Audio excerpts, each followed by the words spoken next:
Hi students, ಎಲ್ಲರಿಗೂ SSLC friend YouTube ಚಾನಲ್ಗೆ ಸ್ವಾಗತ.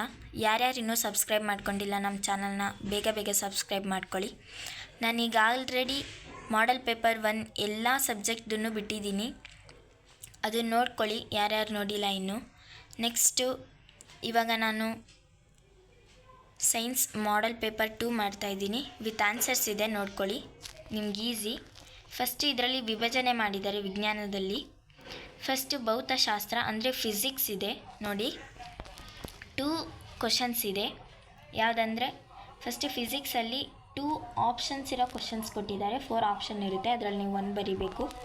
ನೆಕ್ಸ್ಟ್ ನೋಡ್ಕೊಳ್ಳಿ, ನಾನು ಇಂಪಾರ್ಟೆಂಟ್ ಕ್ವಶನ್ ಇರೋದೆಲ್ಲ ನಿಮಗೆ ಹೇಳ್ತಾ ಇರ್ತೀನಿ ಮಧ್ಯದಲ್ಲಿ ವಿಡಿಯೋನ ಮಿಸ್ ಮಾಡೋಕ್ಕೆ ಹೋಗಬೇಡಿ, ಯಾವುದನ್ನು ಓಡ್ಸೋಕ್ಕೆ ಹೋಗಬೇಡಿ. ಸೈಲೆಂಟಾಗಿ ನೀವು ನಾನು ಏನು ಹೇಳ್ತೀನಿ ಅನ್ನೋದನ್ನು ಕೇಳಿಸ್ಕೊಳ್ಳಿ, ಆವಾಗ ನಿಮ್ಗೆ ಗೊತ್ತಾಗುತ್ತೆ ಯಾವುದು ಇಂಪಾರ್ಟೆಂಟ್ ಇದೆ ಅಂತ ಅಂದ್ಬಿಟ್ಟು. ನೋಡಿ, ಇದು ಯಾವುದಪ್ಪ ಅಂದರೆ ಗೃಹ ವಿದ್ಯುತ್ ಮಂಡಲದಲ್ಲಿ ಓವರ್ಲೋಡ್ ತಡೆಯಲು ಯಾವುದಾದರೂ 2 ಸಲಹೆಗಳನ್ನು ಪಟ್ಟಿ ಮಾಡಿ. ಈ ಕ್ವಶನ್ ಬಂದುಬಿಟ್ಟು ಇಂಪಾರ್ಟೆಂಟು, ನೋಡ್ಕೊಳ್ಳಿ. ನಾನು ಬರೆದಿದ್ದೀನಿ ಇಲ್ಲಿ. 2 ಪಾಯಿಂಟ್ಸ್ ಬರೆದ್ರೆ ನಿಮಗೆ 1 ಮಾರ್ಕ್ ಸಿಗುತ್ತೆ. ಆ ಥರ ಕೊಟ್ಟಿದ್ದಾರೆ ಅವರು, ನೋಡಿಕೊಂಡು ಬರ್ಕೊಳ್ಳಿ. ಇದು ಇಂಪಾರ್ಟೆಂಟು ಕ್ವಶನ್ನು, ನಿಮಗೆ ಎಕ್ಸಾಮ್ಗೂ ಬರ್ಬೋದು. ಆಮೇಲೆ ಚಿತ್ರಗಳು ನಾನು ಟೋಟಲ್ ಎಲ್ಲನೂ ಬರೆದ್ಬಿಟ್ಟು ಹಾಕ್ತೀನಿ.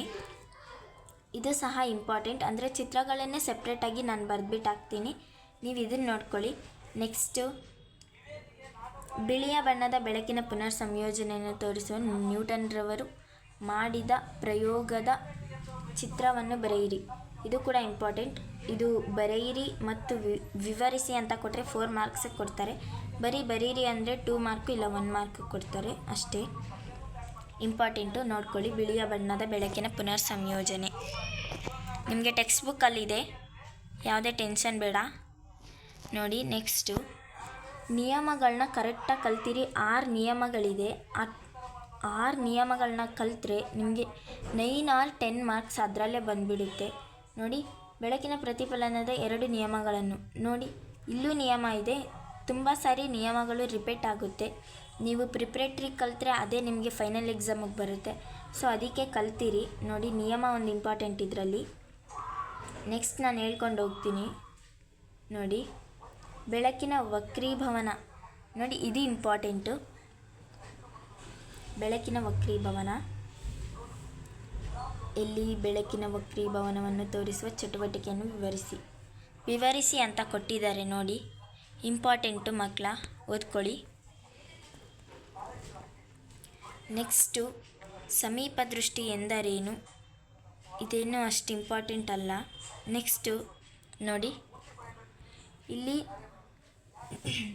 ನಕ್ಷತ್ರಗಳು ಮಿನುಗುವಂತೆ ಕಾಣುತ್ತವೆ, ಆದರೆ ಗ್ರಹಗಳು ಮಿನುಗುವುದಿಲ್ಲ, ಏಕೆ? ಇದು ಕೂಡ important question. 3 mark R 2 mark ಕೊಡ್ತಾರೆ ನೋಡಿ. ನೆಕ್ಸ್ಟು ಸೊಲೆನಾಯ್ಡ್ ಎಂದರೇನು? ಫ್ಲೆಮಿಂಗ್ನ ಎಡಗೈ ನಿಯಮ ನೋಡಿ. ಇಲ್ಲಿ ಫ್ಲೆಮಿಂಗ್ನ ಎಡಗೈ ನಿಯಮ ಬಂತು, ಅಲ್ಲಿ ಮೊದಲು ಬಂದುಬಿಟ್ಟಿದ್ದು ಬೆಳಕಿನ ನಿಯಮ ಬಂದಿತ್ತು ನೋಡಿ. ನೆಕ್ಸ್ಟು ಇಲ್ಲಿ ಜೌಲ್ನ ಉಷ್ಣೋತ್ಪಾದನೆ ನಿಯಮ ಬಂದಿದೆ ನೋಡಿ. ನೆಕ್ಸ್ಟು ಇದು ನಿಮ್ಗೆ ಗೊತ್ತೇ ಇದೆ ನೋಡಿ. ನೆಕ್ಸ್ಟ್ ನೋಡ್ಕೊಳ್ಳಿ.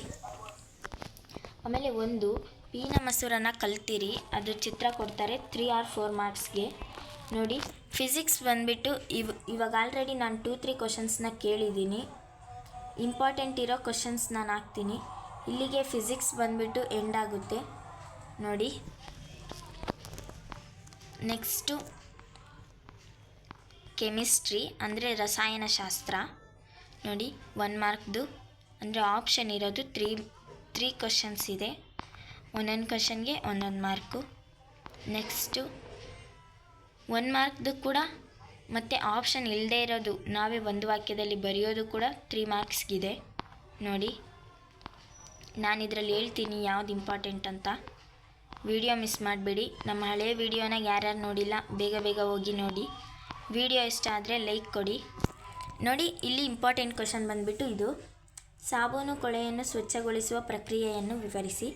ಇದು ಇಂಪಾರ್ಟೆಂಟ್ ಅಂದರೆ ಇಂಪಾರ್ಟೆಂಟ್. 3 ಆರ್ 2 ಮಾರ್ಕ್ಸ್ ಕೊಡ್ತಾರೆ ಪಕ್ಕ. ನೀವು ಕಲ್ತಿರಿ, ನಿಮಗೆ ಫೈನಲ್ ಎಕ್ಸಾಮಿಗೆ ಬಂದಿಲ್ಲ ಅಂದರೂ ಪ್ರಿಪ್ರೇಟ್ರಿನಲ್ಲಿ ರಿಪೀಟ್ ಆಗುತ್ತೆ ನೋಡಿ. ನಿಮಗೆ ಸರ್ಕಾರದಿಂದನೇ ಪ್ರಿಪ್ರೇಟರಿ ಎಕ್ಸಾಮ್ ಎಲ್ಲ ಬರೋದು, ಸೊ ಸ್ವಲ್ಪ ಕಷ್ಟ ಇರುತ್ತೆ. ನಿಮ್ಮ ಟೀಚರ್ಸ್ ಮಾಡೋದಕ್ಕಿಂತ ಸ್ವಲ್ಪ ಕಷ್ಟ ಇರುತ್ತೆ ನೋಡಿ. ಆಮೇಲೆ ಇಲ್ಲಿ ಒಂದಿದೆ ನೋಡಿ, ಅಡುಗೆ ಸೋಡಾದ ರಾಸಾಯನಿಕ ಹೆಸರು ಮತ್ತು ಅಣುಸೂತ್ರ. ಇದು ಪ್ರಯೋಜನನೂ ಕೇಳ್ತಾರೆ. ಅಡುಗೆ ಸೋಡಾದು ಪ್ರಯೋಜನ ಮೀನ್ಸ್ ಇಂಪಾರ್ಟೆನ್ಸು ನೋಡ್ಕೊಂಡಿರಿ ಎಲ್ಲನೂ.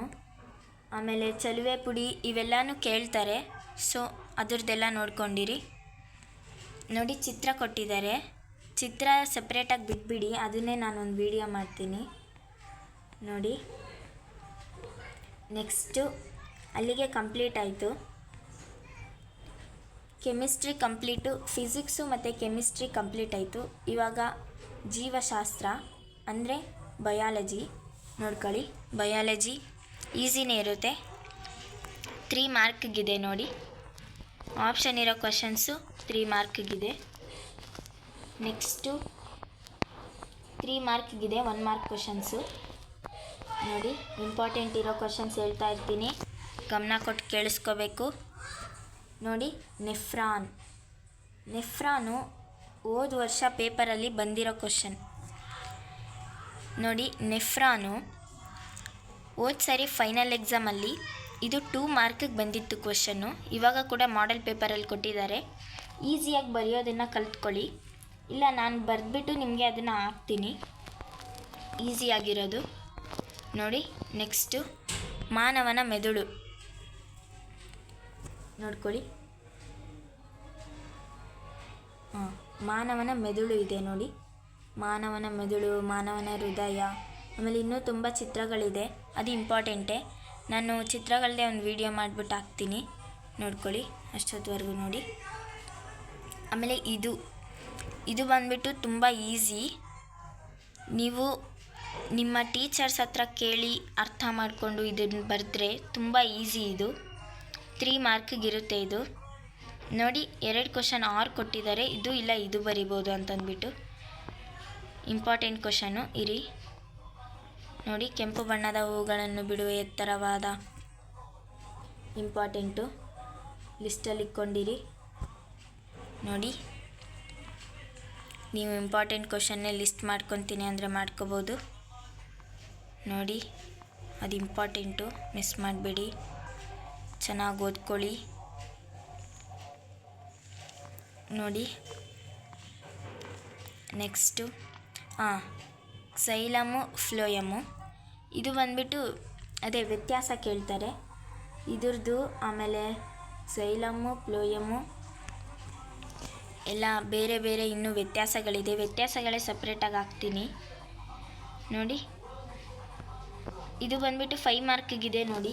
ಸ್ತ್ರೀ ಗರ್ಭಾಶಯದಲ್ಲಿ ಭ್ರೂಣದ ಬೆಳವಣಿಗೆ ಹಂತದಲ್ಲಿ ಜರಾಯುವಿನ ಪಾತ್ರ ಸಪ್ರೇಟಾಗಿ ಕೊಟ್ಟರೆ 3 ಮಾರ್ಕ್ ಇಲ್ಲ 2 ಮಾರ್ಕ್ ಕೊಡ್ತಾರೆ. ಇಲ್ಲಿ 3 ಕ್ವಶನ್ಸ್ ಇರೋದ್ರಿಂದ ಫುಲ್ಲು 5 ಮಾರ್ಕ್ಸ್ ಕೊಟ್ಟಿದ್ದಾರೆ, ಇದನ್ನಂತೂ ಮಿಸ್ ಮಾಡೋಕ್ಕೆ ಹೋಗಬೇಡಿ ನೋಡಿ. ಇದು ಬಂದುಬಿಟ್ಟು 3 ಕ್ವಶನ್ಸು ಕೂಡ ಇಂಪಾರ್ಟೆಂಟೇ. ನೀವು ಇದನ್ನು ಈ ಪಾಠದಲ್ಲೆಲ್ಲ ಕಲ್ತಿರ್ತೀರ, ನಿಮ್ಮ ಟೀಚರ್ಸ್ ಹೇಳ್ಕೊಟ್ಟಿರ್ತಾರೆ ನೋಡಿ. ಈ 3 ಕ್ವಶನ್ನ ನೀವು ಓದ್ಕೊಳ್ಳೇಬೇಕು. ನಿಮಗೆ ಫೈನಲ್ ಎಕ್ಸಾಮಲ್ಲಿ ರಿಪೀಟ್ ಆಗಿಲ್ಲ ಅಂದ್ರೂ ಪ್ರಿಪ್ರೇಟ್ರಿನಲ್ಲಿ ರಿಪೀಟ್ ಆಗೇ ಆಗುತ್ತೆ ನೋಡ್ಕೊಳ್ಳಿ. ಆನ್ಸರ್ಸ್ ಇಲ್ಲೇ ಇದೆ, ನಿಮಗೋಸ್ಕರ ಆನ್ಸರ್ ಬರ್ಕೊಳ್ಳೋಕ್ಕೆ ಟೈಮ್ ಕೊಡ್ತೀನಿ ನೋಡಿ, ಬರ್ಕೊಳ್ಳಿ ನೋಡಿ. ಇಲ್ಲಿದೆ, ತಾಯಿಯಿಂದ ಭ್ರೂಣಕ್ಕೆ ಪೋಷಕಾಂಶಗಳನ್ನು ಒದಗಿಸುತ್ತದೆ, ಭ್ರೂಣದಿಂದ ತಾಯಿಗೆ ತ್ಯಾಜ್ಯವನ್ನು ಸಾಗಿಸುತ್ತದೆ, ವೀರ್ಯಾಣುಗಳ ಉತ್ಪಾದನೆ ದೇಹದ ಉಷ್ಣತೆಗಿಂತ ಕಡಿಮೆ ಉಷ್ಣತೆಯ ಅಗತ್ಯವಿದೆ, ಲೈಂಗಿಕ ಕೋಶಗಳಲ್ಲಿ ನೋಡಿ ಇಷ್ಟು ನೋಡಿ. ಹೈಡ್ರಾ ಇದೆಲ್ಲ 1 ಮಾರ್ಕ್ ಕೊಡ್ತಾರೆ, ಅಷ್ಟೇನು ಇಂಪಾರ್ಟೆಂಟ್ ಅಲ್ಲ ನೋಡಿ. ಇಷ್ಟೇ ಸ್ಟೂಡೆಂಟ್ಸ್ ನೋಡಿ, ಇಷ್ಟಿದೆ ಸೈನ್ಸ್ ಪೇಪರು. ಯಾರ್ಯಾರು ಇನ್ನೂ ಹಳೆ ವೀಡಿಯೋಸ್ನ ನೋಡಿಲ್ಲ ಬೇಗ ಹೋಗಿ ನೋಡಿ. ಯಾರ್ಯಾರು ನಮ್ಮ ಚಾನಲ್ನ ಸಬ್ಸ್ಕ್ರೈಬ್ ಮಾಡ್ಕೊಂಡಿಲ್ಲ ಮಾಡ್ಕೊಳ್ಳಿ. ವಿಡಿಯೋ ಇಷ್ಟ ಆದರೆ ಲೈಕ್ ಕೊಡಿ, ಹೀಗೆ ಸಪೋರ್ಟ್ ಮಾಡ್ತಾಯಿರಿ. Thank you for watching.